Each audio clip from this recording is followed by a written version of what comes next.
separate topic, the president, and Philippe talked about this as well, warned Americans in the last several weeks that they should be prepared to bear the cost of standing up for Ukraine's sovereignty. And, there's been a lot of conversation about this, and I was hoping you could maybe speak to clarify this a little bit.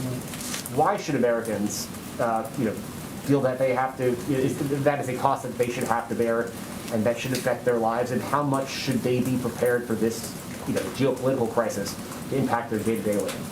Well, I think what hopefully the American people who are tuning into this or have been tuning into this will see is that the President of the United States and his entire national security apparatus have been rallying the world and standing up against the efforts of Russia to invade and carve out a chunk of another country for their own.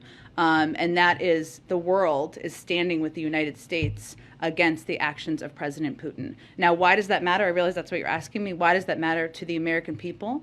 That should matter because that is a fundamental value that we as a country stand up for, and we stand up against that type of action. That goes back to World War II, and we have repeatedly throughout history been leaders in the world in rallying support for any efforts to seize territory from another country.